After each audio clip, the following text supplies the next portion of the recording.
കലത്തിലേക്ക് എല്ലാവരും ഇപ്പോൾ നോക്കി നിൽക്കുകയാണ്. നേരത്തെ അഞ്ജന സൂചിപ്പിച്ചതുപോലെ പ്രപഞ്ചത്തിന്റെ പ്രതീകമാണ് മൺകലം എന്ന് പറയുന്നത്. അപ്പോൾ ഈ മൺകലത്തെ സ്വന്തം ശരീരമായാണ് പൊങ്കാല അർപ്പിക്കാൻ എത്തുന്നവർ സങ്കല്പിക്കുന്നത്. അതിൽ ഈ നമ്മുടെ ശരീരമാകുന്ന മൺകലത്തിൽ മനസ്സിനെ അരിയായി സങ്കല്പിച്ചുകൊണ്ടാണ് പൊങ്കാല അർപ്പിക്കുന്നത്.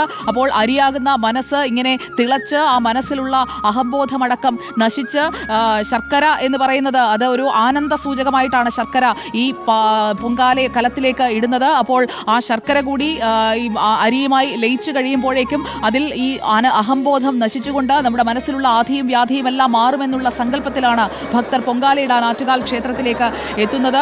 പണ്ടാരടുപ്പിൽ തീ കത്തിച്ചതിന് ശേഷം എല്ലായിടങ്ങളിലേക്കും ആ തീ എത്തിക്കഴിഞ്ഞിരിക്കുന്നു. പൊങ്കാല കലങ്ങളിൽ നൈവേദ്യം ഇതാ തിളയ്ക്കാൻ തുടങ്ങുകയാണ്. അറിയിപ്പുകളെല്ലാം ഉച്ചഭാഷിണി മുഖേന എല്ലാവർക്കും നൽകുന്നുണ്ട്. ഈ പൊങ്കാലയടുപ്പിൽ തീ കത്തിച്ചതിന് ശേഷം മാത്രം ജലപാനം കഴിക്കുന്നവർ പോലുമുണ്ട്. അങ്ങനെ തീവ്രമായ വ്രതമെടുത്ത് വരുന്ന ആളുകൾ പോലുമുണ്ട്. അതിൻ്റെയൊക്കെ വിവരങ്ങളാണ് അല്ലെങ്കിൽ ദൃശ്യങ്ങളാണ് നമ്മുടെ മുന്നിലേക്ക് എത്തിക്കൊണ്ടിരിക്കുന്നത്. ഈ നിവേദ്യം തയ്യാറായതിനു ശേഷം ആഹാരം കഴിക്കുന്നവരുണ്ട്. അങ്ങനെ പല പല രീതിയിലാണ് ഈ പൊങ്കാല ദിവസത്തെ ഭക്തരായ സ്ത്രീകളൊക്കെ നോക്കിക്കാണുന്നത്. ഇതിൽ പൊങ്കാല തിളച്ചു തൂകുന്നതിനുമുണ്ട് ചില കണക്കുകളൊക്കെ. നമുക്കിപ്പോൾ നമ്മുടെ പ്രതിനിധികളും ചേരുന്നുണ്ട്. ശ്രുതി ശരത്തും സുനിഷ യെല്ലൂരും ആര്യ സുരേന്ദ്രനും ഒപ്പം അഞ്ജന അനിൽകുമാറും അടക്കമുള്ളവർ നമുക്കൊപ്പം തയ്യാറാണ്. ആര്യ സുരേന്ദ്രനിലേക്ക് പോവുകയാണ്. ആര്യ സുരേന്ദ്രൻ, ആ പണ്ടാര അടുപ്പിലേക്ക് തന്നെ നോക്കി നിന്നോളൂ.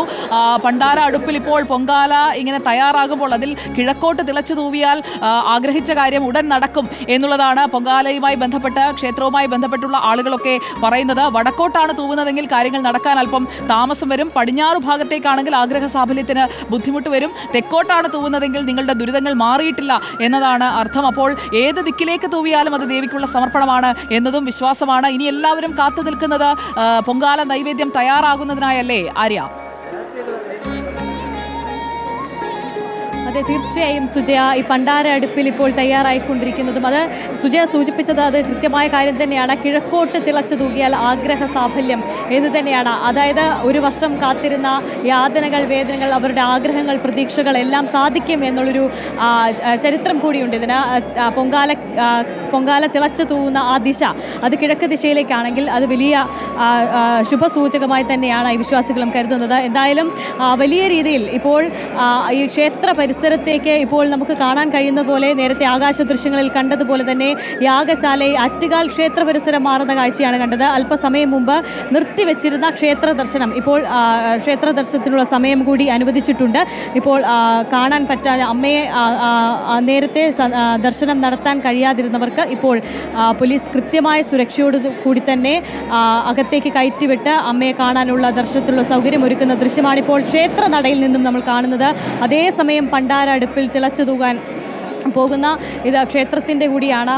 അതൊരു വലിയ പ്രതീക്ഷ ശുഭസൂചകമായി നമ്മുടെ പായസം ഇങ്ങനെ തയ്യാറാകുമ്പോൾ അത് അവിടെ ഉള്ള ആളുകൾക്ക് മുഴുവൻ ഇപ്പോൾ ആര്യയും സുനിഷയും എല്ലാം അവിടെ നിൽക്കുകയാണ്. എല്ലാവർക്കുമുള്ള അനുഗ്രഹമാണ് എന്നാണ് വിശ്വാസം.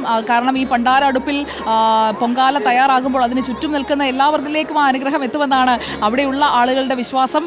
അപ്പോൾ പലതരത്തിലുള്ള വിശ്വാസങ്ങൾ, ഐതിഹ്യങ്ങൾ അതെല്ലാം ആറ്റുകാൽ ക്ഷേത്രവുമായി കെട്ടുപിണഞ്ഞ് കിടക്കുന്നുണ്ട്. നോക്കൂ, നിരത്തുകളിലൊക്കെ എല്ലായിടങ്ങളിലും പൊങ്കാല നൈവേദ്യം തയ്യാറായിക്കൊണ്ടിരിക്കുകയാണ്. സുനിഷ യെല്ലൂർ നമുക്കൊപ്പമുണ്ട്. സുനിഷ യെല്ലൂർ, ഈ ഒരു സമയത്ത് ആറ്റുകാൽ ക്ഷേത്ര പരിസരത്തേക്ക് എത്തി ഞാൻ പറയുകയായിരുന്നു നമ്മുടെ ആര്യയ്ക്കും അതിൻ്റെ ഒരു അനുഗ്രഹം ഉണ്ടാകുമെന്ന്. തീർച്ചയായിട്ടും അതുകൊണ്ട് ആര്യ ഒരു ഭാഗത്തു നിന്നും മാറാതെ നിൽക്കുകയാണ് സുജിയ. കാരണം ആ ഭാഗത്തേക്കായിരിക്കും ഇത് തൂവി മറിയുക എന്ന് കരുതിക്കൊണ്ട് ആ ഭാഗത്ത് തന്നെ നിൽക്കുന്ന ഒരു കാഴ്ച കൂടിയുണ്ട്. പക്ഷെ അത് ക്യാമറ കണ്ണിൽ കാണാൻ കഴിയാത്തത് കൊണ്ടാണ് നമ്മൾ അത് കാണിക്കാത്തത് എന്നുള്ളതാണ്. ഏതായാലും ഈ പറഞ്ഞതുപോലെ തന്നെ ഇതിൻ്റെ അനുഗ്രഹം എല്ലാവർക്കും കിട്ടട്ടെ. കാരണം ഈ ഒരു പണ്ടാര അടുപ്പിന് തൊട്ട് ചുറ്റിലുമായി നിരവധി ആളുകൾ ഇപ്പോഴും ഉണ്ട്. അതേപോലെ തന്നെ പണ്ടാര അടുപ്പിനെല്ലാം മറ്റു ചുറ്റിലും പോയാൽ മറ്റ് തലസ്ഥാന നഗരത്തിൻ്റെ പല ഭാഗങ്ങളിലും പോയാൽ ഈ പൊങ്കാല അടുപ്പിന് ചുറ്റിലുമായി നിരവധി ആളുകൾ കാണാം. പല ദേശത്ത് നിന്ന് വന്ന ആളുകളാണ്. കഴിഞ്ഞ ദിവസമൊക്കെ തന്നെയും വന്ന് സ്ഥലം പിടിച്ച് ഈ അടുപ്പ് കൂട്ടി നിൽക്കുന്ന ആളുകളാണ്. ഇവർക്കൊക്കെ തന്നെയും ഈ നിവേദ്യം തയ്യാറാക്കാൻ കഴിഞ്ഞു എന്നത് തന്നെ അവർ കാണുന്ന ഈ ആത്മസമർപ്പണം തന്നെയാണ്. അവരെ തന്നെ ദൈവത്തിന് സമർപ്പിക്കുന്നു എന്ന രീതിയിൽ തന്നെയാണ് ഈ പൊങ്കാല സമർപ്പിക്കുന്നതും. നേരത്തെ പറഞ്ഞതുപോലെ ദേവിക്ക് ഏറ്റവും പ്രിയപ്പെട്ട പൊങ്കാല എന്നുള്ളത് കൊണ്ട് തന്നെയാണ് ഏറ്റവും അധികം ആളുകൾ ഈ പായസം തന്നെ, നമ്മൾ തന്നെ നേരത്തെ ഈ തയ്യാറാക്കുന്ന ആളുകളോടൊക്കെ സംസാരിച്ചപ്പോൾ അവരൊക്കെ തന്നെയും ഈ പായസം തന്നെയായിരുന്നു ഇവിടെ ഈ പണ്ടാര അടുപ്പിൽ. നമ്മുടെ ആകാശ ദൃശ്യങ്ങൾ, ഏറ്റവും ഉയരത്തിലുള്ള ആകാശ ദൃശ്യത്തിൽ നമുക്ക് തിരുവനന്തപുരം ആകെ ഒന്നായി കാണാം.